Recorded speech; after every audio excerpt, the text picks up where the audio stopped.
For our next philosopher, we do have the great Rene Descartes. Well, Rene Descartes, some would say, some philosophers and academics would say that he was the father of modern philosophy. Now, why? Because aside from the fact that Rene Descartes' philosophy has a bit of humanism in itself, it has already deviated. It has already deviated and goes away with a very religious theocentric philosophy that most of Christian philosophers have during the medieval and the Dark Ages. Because as I discussed a while ago with Saint Augustine, most of the philosophers during that time, they were really religious. Almost all philosophers are priests or if or Catholic priests. And now, why did people during Rene Descartes' time considered him as the father of modern philosophy? Well, you ought to understand. You need to know first the idea of uh, Cartesian doubt. Okay, so it has a basic principle because he believes that everything must be doubted. Okay, from everything that we perceive, from everything that we feel, right, everything should be doubted because we are not sure, we are not quite sure whether we must believe or whether the things that we perceive or the things that we view is actually the reality. So for Rene Descartes, he proposes or he advocates us that if we want to be sure, if we want to be 100ly assured of the reality, we must start with the reality or the assuring or making sure that we exist. Okay, so that actually, if you would think about it, right, the question or the problem of how can we know that exists, it looks like, it sounds like absurd, but Rene Descartes really has this serious question of whether how do we possibly know that we actually exist? If I'm gonna ask you right now, how do you know that you exist? Do you have any ideas? So you can see, sir, I can feel that I'm existing right now. You might answer that way. But you can feel that you exist, that you are existing even while you're dreaming. So how do you know that you are not dreaming as of this moment that you're watching this? Okay, because the feeling of dreaming and waking and when you're awake has has a very similar feeling or condition. Sometimes you do not, or most of the time feel you do not feel that you are dreaming, that you are just dreaming. It looks like, it feels like everything's happening, everything's real, right? So what could be the basis? Or maybe what you're experiencing right now is just because you were in hallucinogenic drugs, that that you were just drugged, and the feelings, the perceptions that you are having right now are not true at all, that you are just hallucinating and delusional. So how do you know? The question, again, the question that Rene Descartes posed to us or ask us is, how do I confirm, how do I validate that I really exist as of this moment? Or maybe a monster or a devil, the devil, because Rene Descartes is actually a Catholic. He he wonders if maybe as of this moment a devil is just making or putting thoughts in my mind right now, puzzling my mind, confusing my sense of perception right now. So how do I know that that's not happening right now? How do I know that I'm not dreaming? How do I know that I am fully control? I am in fully control of my body. that I actually exist and I am real, that I am a part of an objective reality. Okay?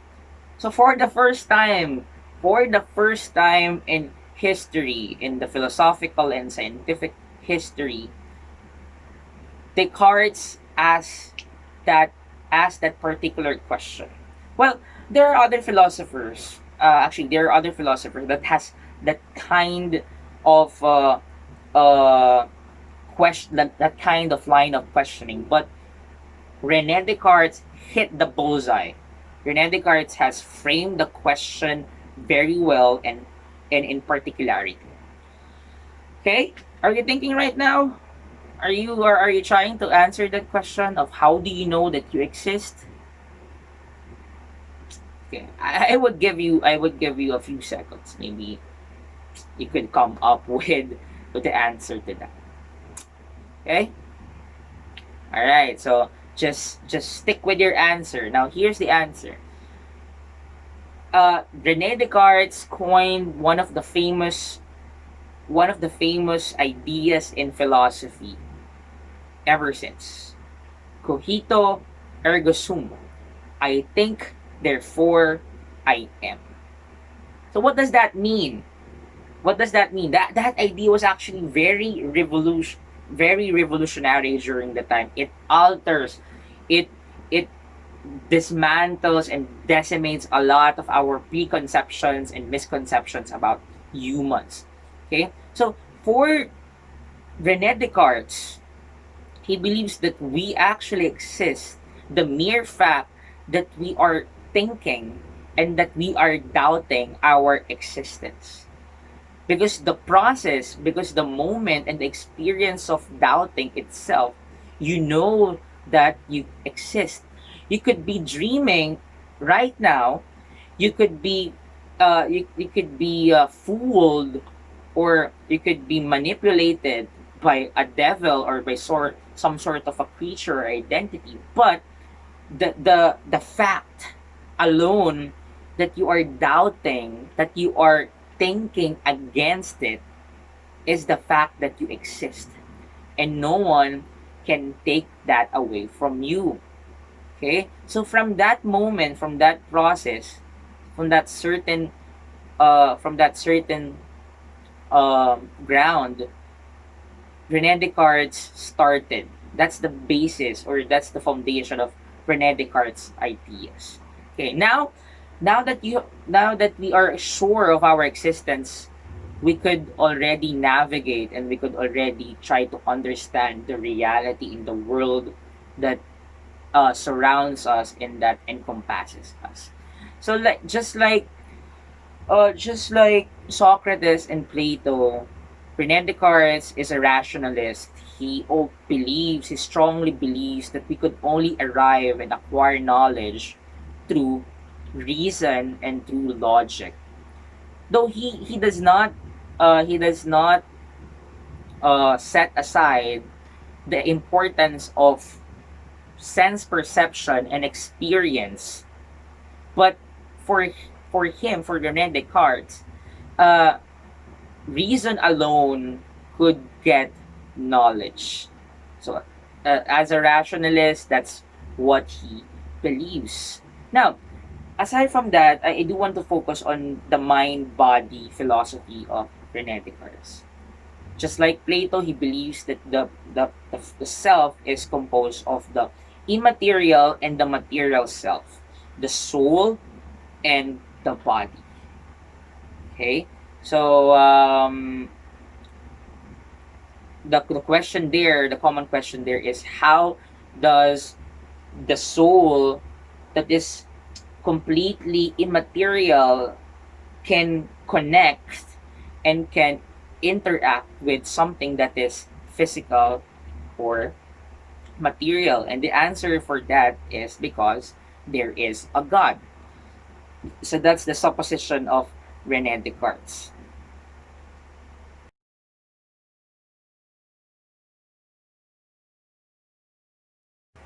Now, John Locke. This is one of the philosophers that I do really like. Aside from that, he was a philosopher that discuss and deals with knowledge, just like Rene Descartes and Plato and the rest of what I've discussed a while ago. He was actually a political philosopher. He was one of the philosophers and political philosophers who advocated for democracy and for the rights of man and for our inherent rights for revolution against tyrannical government. But now we will not be focusing on his political philosophies and political principles because I do want to focus on his ideas about human, particularly knowledge and personality. Unlike Rene Descartes, Jean Locke's philosophy is based on the premise or the supposition that our knowledge about ourselves and our knowledge about the world is solely based on experiences and sense perception. So what am I talking about? Uh, the only way for us to acquire information and knowledge about something is we should use our sense perception, or we should experience it. We should be able to use our powers of observation and the powers of our senses to really attain and achieve the reality and the knowledge that we have. And just like just like Rene Descartes, uh, he do have he has a different, he has the conception of the self, but what makes them what makes them different from each other is Rene John Locke believes that our personality is solely based from the experiences that we have, from our from the memories we build our self image and personality from the experiences that we have. And for John Locke, when we were born, we are an empty slate, a blank slate. It's the famous tabula rasa, if you have already heard that. That uh, everything from the beginning is just empty. From our knowledge, from our personalities, from our characters, everything is just empty. Okay? There are no innate ideas, unlike Descartes before, because Descartes believes that there are innate ideas. It's innate ideas are like these are the automatic ideas or ideas that are embedded, inherent to us from the beginning. So these are the ideas that we know, okay? That we already know, even though we don't have the ability or the capacity of exchanging ideas with other people, or even though we have not dealt subjects and other disciplines as such. Okay? So uh John Locke as a philosopher is not only a politician, but he is also interested about how humans develop and how humans gain knowledge and gain the sense of being and the sense of nature about themselves.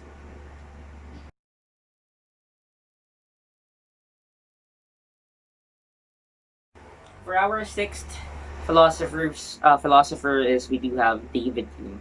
If you would remember, I already discussed something about David Hume. But David Hume was actually from the long line of empiricist philosopher, just like John Locke. Because for David Hume, like John Locke, he believes that we could only attain and discover knowledge through the use of our experiences and sense perceptions.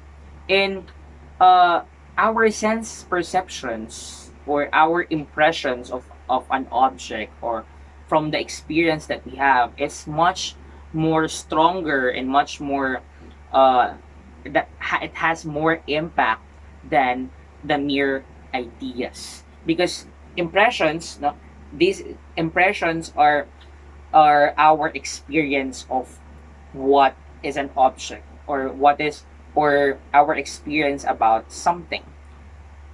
And most of the time, according to David Hume, our impressions are different from what we remember on it. It would not be the same, because the idea, the things that we remember from that impression is what we call the ideas. Okay, and impressions are much, it is much more powerful than mere ideas. I mean, you could recall, the taste of an ice cream. You could think of it as, okay, it's sweet. Okay, it's really cold. It melts in your mouth. But these are just ideas. It is not completely the same with what? With impressions. It will not be the same.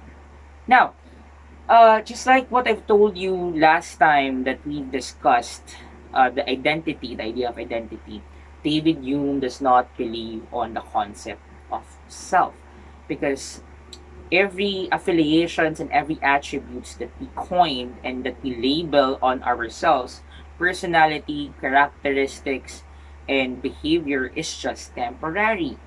Every moment, every second, every minute, every hour, and every days, so on and so forth, etc., we are changing. So it's very difficult for us to put a self image, or a sense of self or being, when constantly this idea is being dismantled and being demolished every time we progress and we develop. So all so to sum it up, all knowledge possesses through the senses, and no single impressions of the self exist. Okay, so uh, there will be always a lot of impressions, a lot of ideas that we have about ourselves.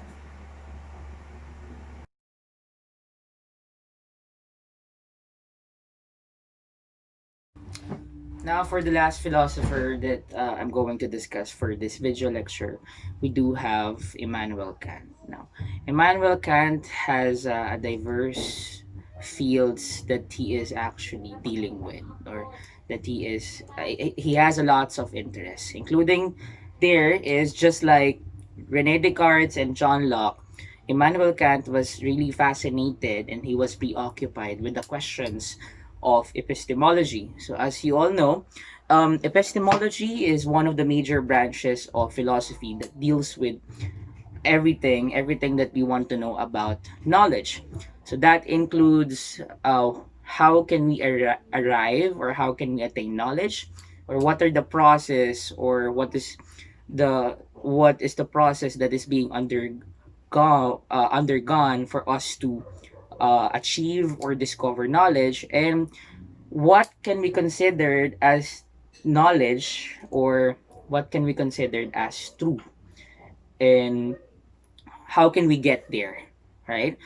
But just like John Locke, Immanuel Kant is also a politician, or a political philosopher. He was also, in a sense, a liberal one, just like John Locke. But Immanuel Kant, as a philosopher, was well known for his treatise, or for his works on moral philosophy, or he was really famous in his works on ethics, right? So most of his works, a lot of volumes, or a lot of his works are pertains into the questions of human actions. Just like what I've told you before, ethics main concern is understanding and analyzing what is the value and what is the worth of human actions. Whether we could actually categorize it into good or bad, right and wrong, and most of the time, what are the actions or what are the virtues and values that we need to have for us to live a productive and happy life at the end? Well, actually, these questions are often asked, or these questions were already asked by a lot of philosophers, starting from the ancient period, from the medieval period, just like what I've told you about, just like what I've discussed you about Socrates, Plato, Saint Augustine. They all have their grand takes or paradigm or principles on how should humans or people live their lives in order for us, or in order for people to achieve their fullest potential, or their fullest, to maximize their true nature. Now, um Immanuel Kant as a philosopher is di- completely different from a Socratic or a Platonic philosophy, in a sense that it does not emphasize virtue virtues and values as the primal, or as a primary motivator for human actions.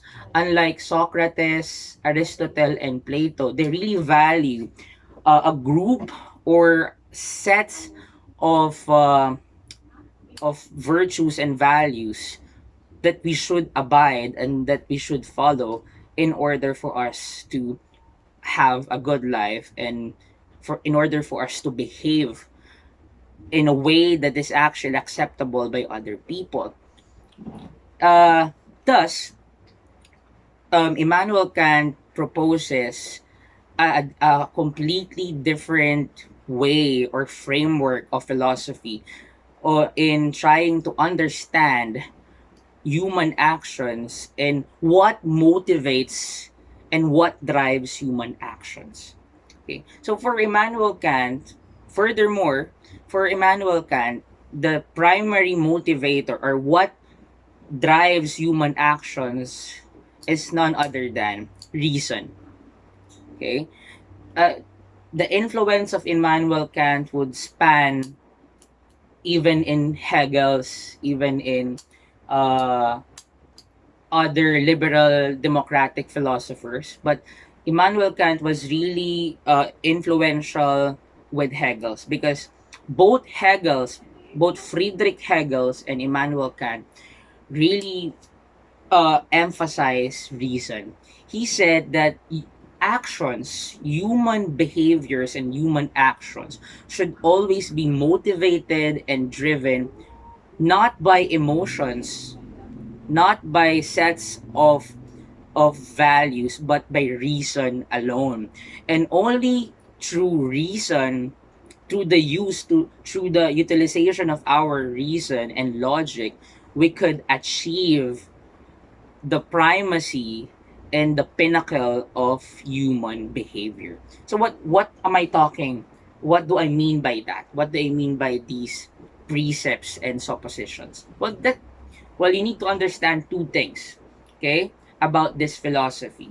By the way, this philosophy of Immanuel Kant is called the categorical imperative. Okay?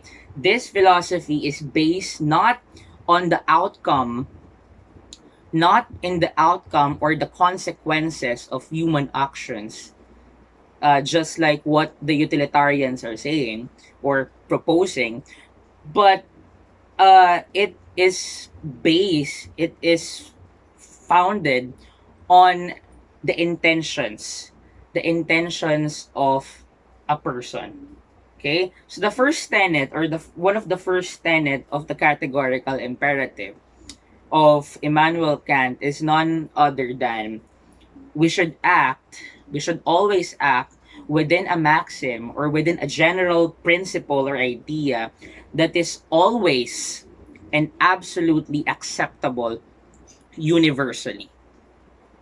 So that means that our actions, or our behaviors, should always be accepted by everyone. these maxims and these general principles should always be applicable to everyone, to anyone, when every time, everywhere, okay, or to any person. If these general principle or general maxim is not applicable in those particular sets of given particularities, it could not be it could not be said, or it could not be recognized as a categorical imperative. Let me give you an example. Stealing. Okay? Some would say that stealing could be justifiable. That stealing, sometimes there are there are instances, or there are circumstances that stealing from others are forgivable, or could be considered as good. But if you're gonna ask Immanuel Kant and other philosophers that is leaning into the ontology, they would answer that stealing, that the idea and that the nature and the essence of stealing is bad at all. It is not justifiable because it cannot be applied anytime and anywhere. Okay? Now, the second one in the philosophy of categorical imperative is we should always treat humans as an end and not as a means. Okay? Again, we should always treat humans as an end and not as a means. To put it simply, this just means that we should not use other people for our own interest. Okay? Even though your intentions or the consequences that you are assuming is good, or it could benefit other people, but if you will be using other people, and you will use them in a manner that it will be oppressive, or it could exploit them, then that would not be considered good or justifiable at all. Okay? Now, these two tenets and these two principles that Immanuel Kant expounded and proposes is built in on the assumption that reason governs human actions. That being said, even though Immanuel Kant is a Catholic, he is a Christian, he said that we do not need God, we do not need a divine deity to tell us what is good and what is bad, because that's stupid. Okay? Basically, that's what Immanuel Kant is saying. If you want to be a good person, if you want to be a good follower of Jesus, you don't need to listen to any God. You do have your conscience. You do have your reason. For Immanuel Kant, conscience is the voice of reason. Okay? Without conscience, for Immanuel Kant, conscience was put by God to tell you what is right and what is wrong. And in the moral sense, conscience is there as a function or as a tool for your own reasoning.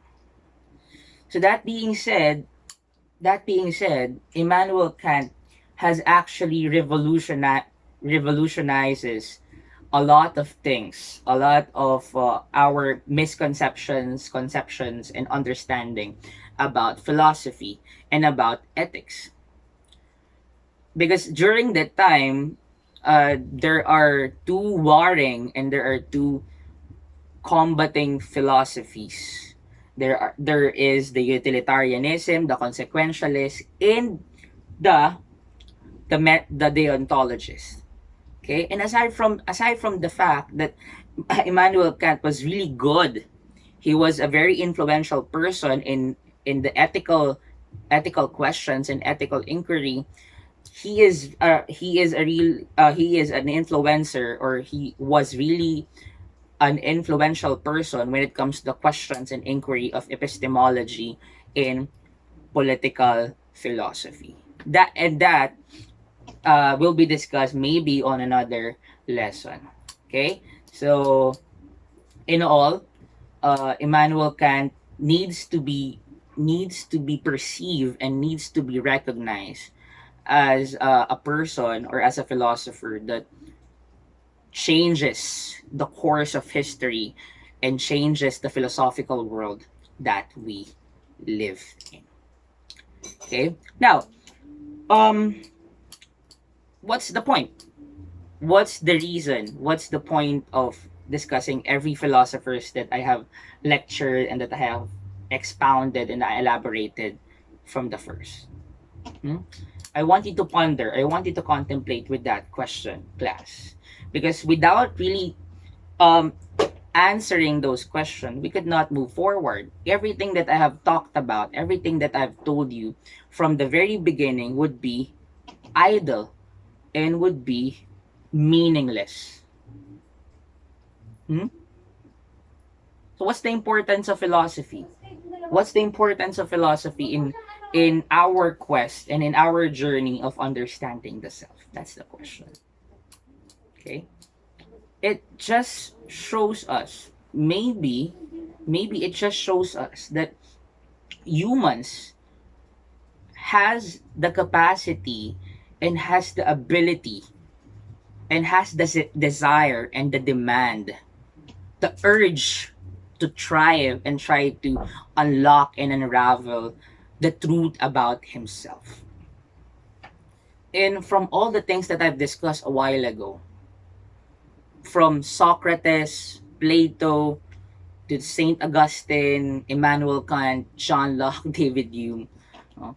They all have their own takes. They all have their own conceptions of what is human and what drives human actions and what are the consequences of human actions and how do we define the core or the heart of nature for a human person. Okay, and that proves, class, that proves that humans are rational.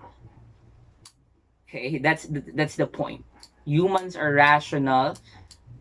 uh that that idea makes us different from other animals, from other kingdoms in biological sense, because only humans can be logical, only humans can be rational. Well, that being said, I'm not saying that animals could not think, that animals could not reason, but they are acting they are acting and then they're doing things because of their urges, because of their instincts.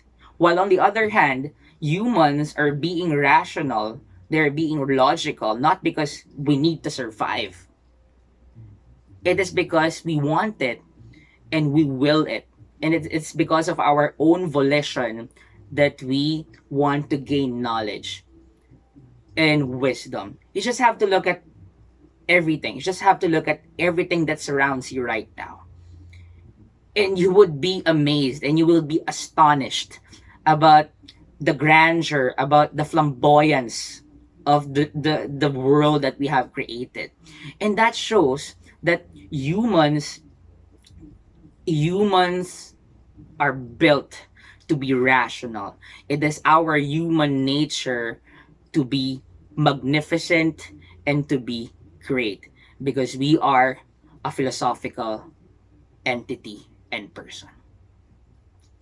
That's our discussion. That ends our discussion for today. I hope you learn a lot. Now, before I end this discussion, I would like to ask a question. And as usual, you will write your question to the comment section. From all the philosophers that I have discussed today, you can what I want you to do is pick one and then tell me why you pick that philosopher and tell me why of all the philosophers that I've discussed, you that's your favorite, or that's the most favorable philosopher that you want, that you have picked, or why do you believe on that particular philosopher? So I guess that's it. I would not be taking much of your time. Thank you very much and have a great day. Goodbye.